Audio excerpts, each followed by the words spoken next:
Everyone, welcome back to my channel. তোমরা সবাই কেমন আছো? হয়তো কেউ ভালো আছো, হয়তো কেউ ভালো নেই। বাংলাদেশের পরিস্থিতি একদমই খারাপ। কিছু বলার নেই আসলে। ছাত্রছাত্রীরা যা করছে আমি মনে করছি সব ভালোই করছে, কিন্তু তাদের সাথে যা হয়েছে খুব খারাপ হয়েছে। জানি না পরবর্তীতে কি হবে। আমার অনেক ফ্রেন্ডস আছে ওখানে, তো আমার চিন্তা হয় সবাই ভালো থাকুক, সুস্থ থাকুক, খারাপ লাগাগুলো কাটিয়ে উঠুক, এটাই প্রার্থনা করি। ভালো থেকো, সুস্থ থেকো, পরিবারের সাথে থাকো। টাটা। তুমি বাড়ি গেলে কেন? তুমি জানো জাঙ্কুকে সামলাতে কত কষ্ট হচ্ছে? ও তো একেবারে ভেঙে পড়েছে। আমি জানি, ওকে সামলাতে আমি আসছি, আর পরিস্থিতি সব ঠিক হয়ে যাবে। তুমি শুধু একবার অফিসে যাও। সোহাদা ভাই, আমি থানায় খবর দিয়েছি, ওরা এক্সিবিশন পৌঁছে যাচ্ছে, আর কিছু লোকও যাচ্ছে আমাদের অফিসে। তেল কোথায়? সোহার হাত ঘেমে উঠল। ভয়ার্থ কণ্ঠে জিজ্ঞেস করলো, পুলিশ? কি হয়েছে? আমি সব বলতে পারছি না এখন দাবাই। তুমি এক্ষুনি বেরিয়ে পড়ো। আমাদের অফিসে বোম রয়েছে, আর কাজটা মিস্টার কাই করেছে। আমার কাছে প্রমাণ আছে। আমি সেসব দিকে পুলিশকে ইনফর্ম করেছি। হোয়াট? আমি এক্ষুনি যাচ্ছি, এক্ষুনি বেরিয়ে পড়ছি। সুগাকে উত্তেজিত হতে দেখে কি জানতে চাই সুবিন। সুগাও যতটা শর্টকাটে বলা যায় বলে দিল। সব শুনে সুবিন যাওয়ার জন্য ছটফট করলে সুগা বারণ করে, কারণ সুবিনের এখন জাঙ্কুকের খেয়াল রাখা প্রয়োজন।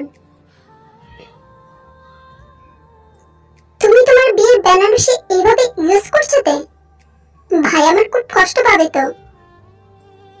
এছাড়া উপায় নাই দিদিয়া। ওর জন্য এই শাড়ি কেন? দরকার হলে নিজের জীবন বাজিয়ে রাখতে আমি প্রস্তুত। জাঙ্কুকে আমি পরে বুঝিয়ে বলবো। তার আগে মডেলকে রেডি করতে হবে আমাদের। You are really so kind hearted ma'am. নয়তো নিজের বিয়ের শাড়ি কেউ এভাবে দিয়ে দেয়? সেসব তো জানি না, তবে জাঙ্কুকের পরিশ্রমকে বিফলে যেতে দেব না মিস জেনি। ওর কাছে আজকের দিনটা একটা পরীক্ষার মতন, আর ওকে তো পাস করতেই হবে। দিদিয়া, তুমি একটু হেল্প করো না আমায়। জিমিনারতে মিলে শাড়িটা খুব সুন্দর করে জেনিকে পরে দিল, এবং আরো বাড়তি কিছু সাজগোজ বাড়িয়ে দিল। তারপর অপেক্ষা করতে থাকে অন্তিম মুহূর্তের জন্য। তুমি বুঝতে পারছো না তে কি অনুভব করছি আমি। একবার ওই এক্সিবিশন শেষ হতে দাও, ওই মিস্টার কাইকে খুন করে দেব আমি। আচ্ছা সব করো, এখন চল স্টেজের কাছে। তোমাকে থাকতে হবে তো জাঙ্কুক। কি হবে থেকে? আমি হেরে গেছি তে। উফ, চলো না, আমি তোমাকে হারতে দেব না। আমি থাকতে তোমাকে কেউ হারাতে পারবে না জাঙ্কুক। এতদিন লড়াইটা তুমি একা আড়ালে লড়েছ, এখন আমিও তোমার সাথে আছি। আমরা তো আলাদা নই, তাই না? আমি তোমাকে হারতে দেব না, তুমি জিতবেই। জাঙ্কুক কিছুই না বলে তের ঘাড়ে মুখ গুজে আষ্টে পিষ্টে জড়িয়ে ধরে। তেও বুঝতে পারে কোটর মানুষ ভেঙে পড়লে ঠিক কতটা মনোবল হারিয়ে ফেলে। জাঙ্কুক হয়তো নিজের মনের কথা বলেও বোঝাতে পারছে না। তে জাঙ্কুকের পেটে হাত রাখে। এমন করো না জাঙ্কুক, তুমি তো স্ট্রং। আমাকে ভরসা করো না, আমি ব্যবস্থা করেছি তো। কিভাবে? বুঝতে পারবে, এখন চলো আমার সাথে। দুজনে মনে মনে ঠাকুরের নাম নিয়ে স্টেজের কাছে গিয়ে বসে। শো শুরু হয়ে গিয়েছে। প্রথম ধাপে মিউজিকের তালে তালে র্যাম্প ওয়াক শুরু হয়েছে, কিন্তু জাঙ্কুকের ওসবে একদমই মন নেই। জাঙ্কুক অগ্নি দৃষ্টিতে চেয়ে আছে হাস্যরত মিস্টার কাইয়ের দিকে। একে একে রাউন্ড 2 কমপ্লিট হলো। দর্শকের হাতের তালে আর জাজেসদের মুখভঙ্গি দেখতে দেখতে তৃতীয় রাউন্ডও শুরু হলো। জাঙ্কুক তো আশা ছেড়ে দিয়ে বসে আছে। ও জানে না তে ঠিক কি করে মডেলকে এখানে দাঁড় করিয়েছে। ওইদিকে মডেল স্টেজে উঠতে চারদিকে কেমন যেন স্তব্ধ হয়ে গেল। হঠাৎ কেন চারদিকে সবাই চুপ হয়ে গেছে, সেটা দেখতে জাঙ্কুক মুখ তুলে চেয়ে দেখে অবাক হয়ে গেল। পাশে তে বসে মৃদু হাসছে।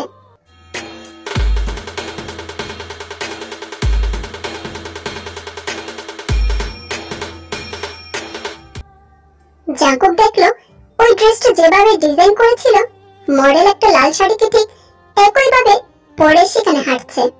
বাড়তি সাজ হিসেবে আরো অনেক কিছু পড়েছে। স্পটলাইটটা পোশাকের উপর পড়তেই জাংকুকের চিনতে অসুবিধা হলো না এটা কোন শাড়ি। সঙ্গে সঙ্গে তাই হাসি মুখ চেয়ে দেখলো, এটা তো আমার ডিজাইন করা তোমার বিয়ের শাড়ি। এটা তুমি কি করে? আমি জানি, আমাকে দেওয়া তোমার সেরা ডিজাইন এটা। আজকাল দিনে এর থেকে ভালো ডিজাইন আর হতেই পারে না জাংকুক। আমি এই শাড়িটা আনতে গিয়েছিলাম। আসলে তুমি এতদিন ওই ড্রেসটা যেভাবে সেট করেছিলে সেই আইডিয়া মাথায় ছিল। এখানে এসে সেভাবে মডেলকে পরিয়েছি। দিদিও হেল্প করেছে।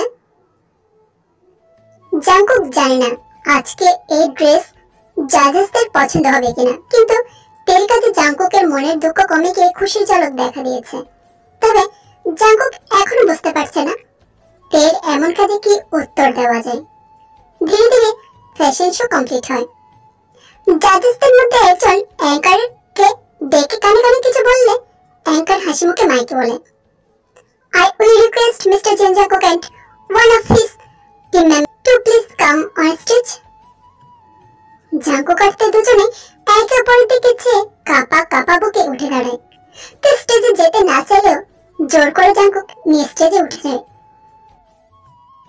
স্যার, আমি কোনো রকম ফর্মালিটি না করে আমাদের জাজেসদের কিছু প্রশ্ন আপনার কাছে তুলে ধরতে চাই।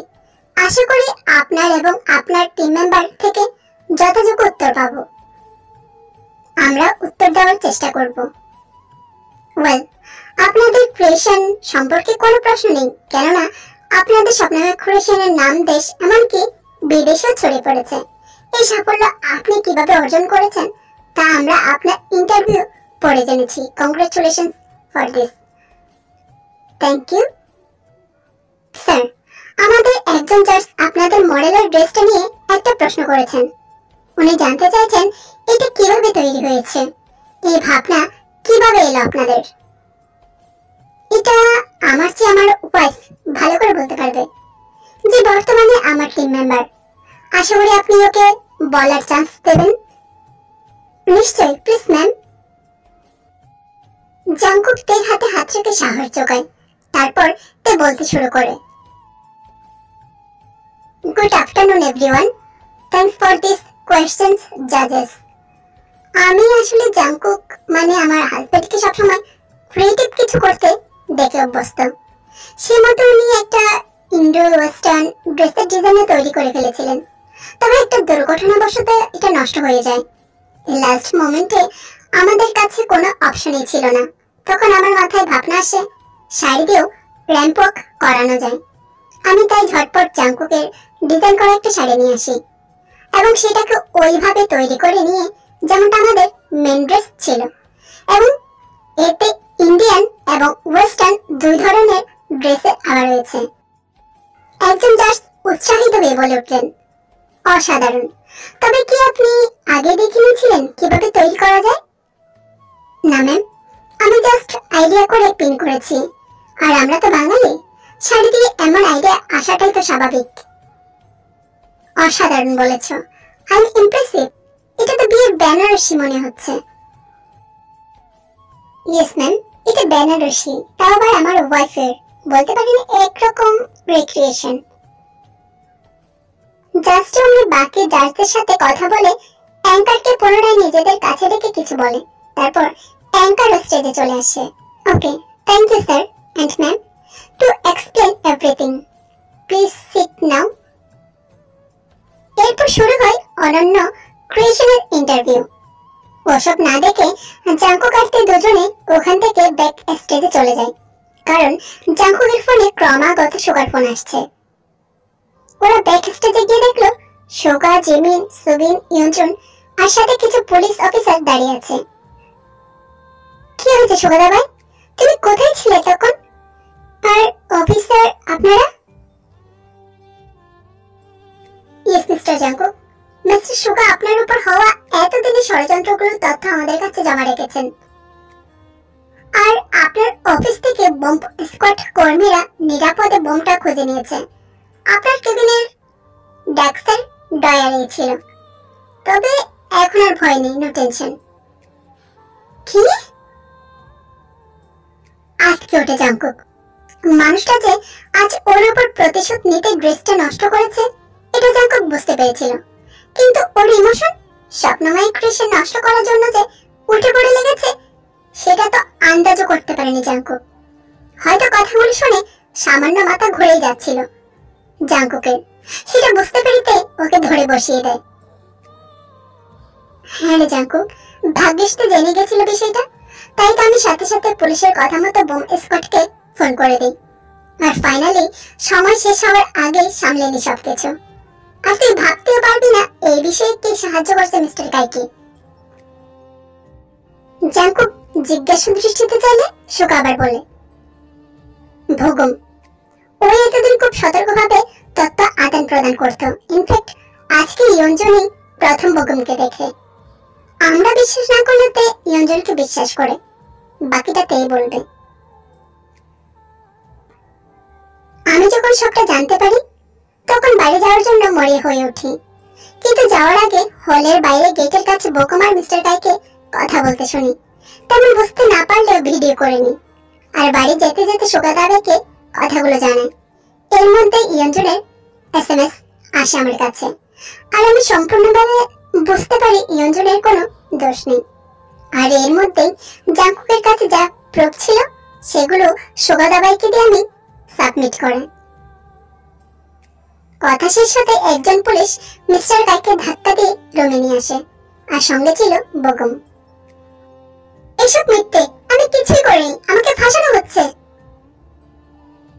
তে তো রেগে হন হন করে হেঁটে মিস্টার কাইয়ের সামনে দাঁড়িয়ে যায়। প্লিজ এবার খেলা বন্ধ করুন, স্বীকার করুন যে যাকে আপনি ভুল বলেছিলেন সে ভুল নয়, সে সবচেয়ে বেস্ট। নিজের অপারগতা অন্যের উপর আঘাত দিয়ে নিজের ত্রুটিগুলো শুধরে নিয়ে স্বীকার করুন। জাংকুক তো আপনার কাছে কিছু আবদার করেনি, তাহলে কেন ওর পেছনে এভাবে পড়ে আছেন কিলা ফুলে চুপ করে? এখন তো 1000টা চার্জ মাথায় লাগলো, পারবেন তো সাহায্য বই নিয়ে যেতে? বলুন পারবেন তো? জেলেই হচ্ছে আপনার যোগ্য স্থান, আপনি তো মানুষ হওয়ার যোগ্য নন। বাকি সম্পর্কের কথাটা বাদে দিলাম, এবার আনন্দে থাকুন। অতিরিক্ত রেগে মিস্টার কাই পেটায় হাত তুলতে গেলে জাংকুক ছোটে এসে থেকে নিজের কাছে টেনে নিয়ে আসে। ধর তুই এটাকে, এত কিছু করে আবার আমাদের সামনে আরেকটা চার্জ মাথায় লাগানোর জন্য উঠে পড়ে লেগেছে। এই যে মিস্টার কাই, সে আপনি যত স্বনামধন্য হন না কেন, আজকে যে পেলাম তাতে আপনার এতদিনের করে যাও কুকর্মগুলোর যোগ্য শাস্তি দেওয়াতে খুব সাহায্য করবে। একদিকে মিস্টার জাংকুক ঠিকই করেছেন, শুধু আগের গুলোর ভিত্তি করে কেস করেনি বলে। যাই হোক, ওদের দুজনকে নিয়ে আসুন আপনারা। আর মিস্টার সুকা, প্রোগ্রাম মিটলে প্লিজ একবার থানায় আসবেন। Sure sir. অফিসার টানতে টানতে দুজনকে নিয়ে যাচ্ছিল, তবে শয়তান যে কখনোই কাউকে ভয় পায় না, তেমন ভাবেই মিস্টার কাইও জাংকুকের দিকে জ্বলন্ত দৃষ্টি নিক্ষেপ করে অফিসারের সঙ্গে চলে গেলেন। জিমিন এক পাশে চুপচাপ দাঁড়িয়ে ছিল এতক্ষণ। সুগা এসে কাঁধে হাত রাখতে ঝরঝর করে কেঁদে ফেলে। তুমি কেন কাঁদছো জিমিন? দোষী শাস্তি পাবে তো। ভাই এতদিন ধরে এসব সহ্য করেছিল, তুমি পর্যন্ত জানাওনি আমায়। ও তোমাদের টেনশন দিতে চায়নি জিমিন, তবে এখন আর চিন্তা নেই, তুমি চলো আমার সাথে। আমাদের ওদের দুজনকে একটু একা থাকতে দেওয়া উচিত। সুগার জিমিন বেরিয়ে যায়। সুবিন নিজের ভুল বুঝে ইয়ঞ্জনের কাছে ক্ষমা চাইতে গেলে ইয়ঞ্জন অভিমানে নিজে বেরিয়ে যায় সেখান থেকে। বাধ্য হয়ে সুবিনও ইয়ঞ্জনের পিছু পিছু ছুটে যায়। শান্ত হো জাংকুক, দোষী শাস্তি পেল তো, ভয় কিসের? তুমি এত কিছু একার হাতে কি করে? আমি জানালে না? ভয় এবং রাগ দুটোরই অনুভূতি একসাথে হওয়াতে জাংকুকের যে কথা আটকে যাচ্ছে সেটা বুঝে তাই নিজেই বলতে শুরু করে। আমি জানি, কিন্তু তোমাকে বললে তুমি সব সামলাতে পারতে না। আবার যদি জানতে অফিসে এমন কিছু হচ্ছে, তখন ফ্যাশন শোর সময় স্টেজের কাছে থাকতে পারতে কি না? তো তাই তো আমি সুগা দাবাইকে দায়িত্ব দিই, আর দেখো সুগা দাবাই কত সুন্দর করে সব সামলে নিয়েছে। আমি এরপর বিশ্বাস কিভাবে করব? বুঝতে পারছি আমি, ভোগম যে এমন করবে কে বা জানতো বলো? ভোগম আসলে সেফ ভাবে খেলেছে, তাই বুঝতে পারিনি আমরা। শুধু শুধু ইয়ং ভুল বুঝলাম। ভোগমকে আমার আগেই সন্দেহ হয়েছিল, তাই আজ ওকে অন্য কাজে ব্যস্ত রাখতে বলেছিলাম। তবু দেখো, সর্বনাশ করেই ছাড়লো। আমি সত্যি জানি না কি বলবো। তুমি যা করেছো তার জন্য আমি সব সামলে নিতে। অবস্থা বোঝাতে জাংকুককে শক্ত করে জড়িয়ে ধরে, আর জাংকুক তেল ঘাড়ে মুখ গুজে চোখ বন্ধ করে নিজেকে শান্ত করতে থাকে। জাংকুক, তুমি চুপ করেই থাকো প্লিজ, কিচ্ছু বলতে হবে না, সব ঠিক আছে। জাংকুক নিজের ভালোবাসার পরশের মাধ্যমে তের কাছে নিজের অনুভূতিগুলো প্রকাশ করতে লাগলো। দুজন দুজনকে ভালোবাসা দিয়ে আগলে রাখছে।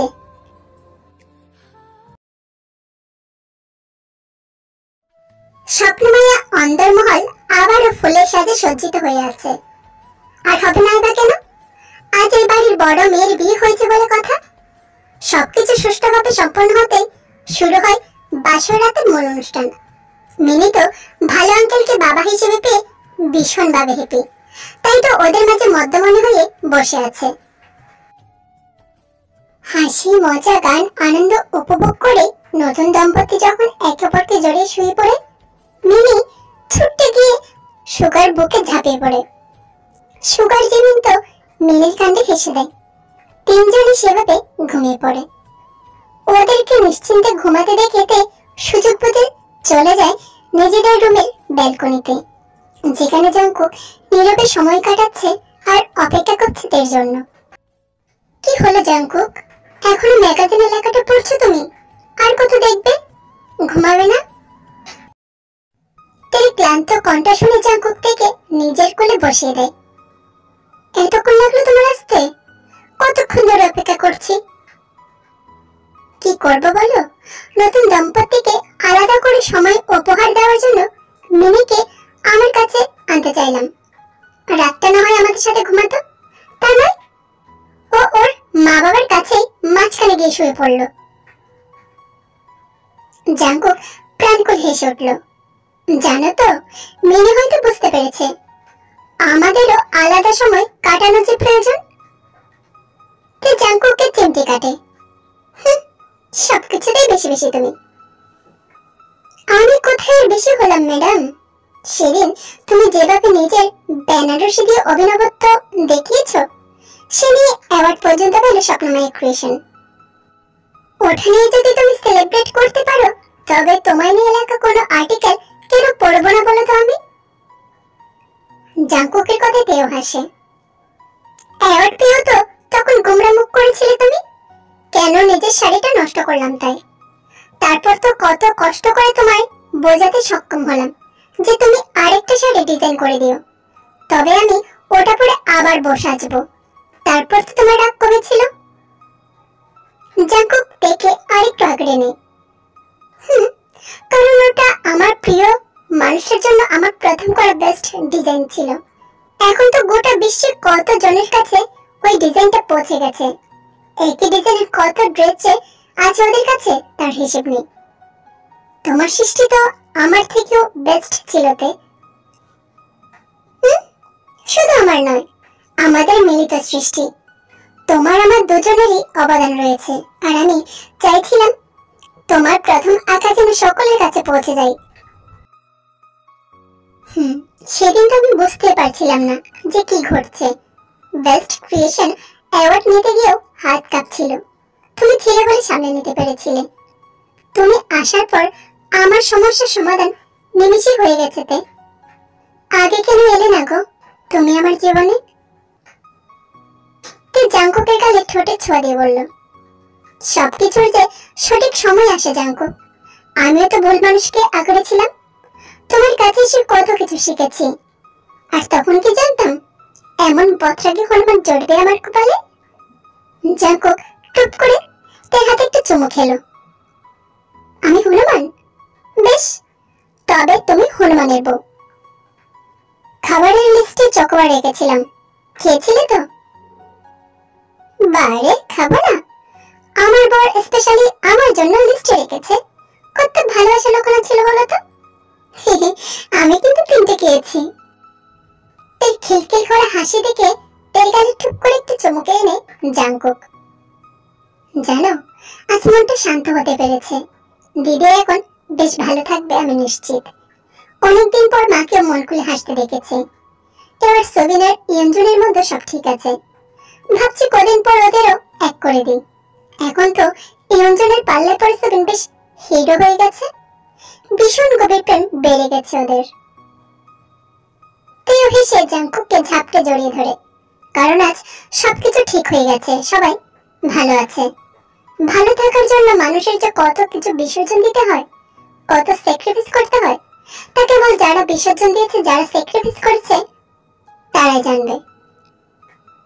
দেখে শান্ত হতে দেখে জাংকুক থেকে কোলে করে খাটে এনে শুয়ে দেয়। ম্যাডাম, আজ কি অনুমতি আছে? স্যার, অনুমতি চেয়ে লজ্জা দেবেন না। আমি তো সবসময় আপনারই। দুজন দুজনকে ভালোবাসা দিয়ে জড়িয়ে নিচ্ছে। দুজন দুজনকে বোঝাতে চায় তারা একে অপরকে সবসময় কতটা কাছে চায়, আর কাছে পেয়ে তারা কতটা শান্তি পায়। अभी आँख से गया नहीं रात का नशा भी आँख से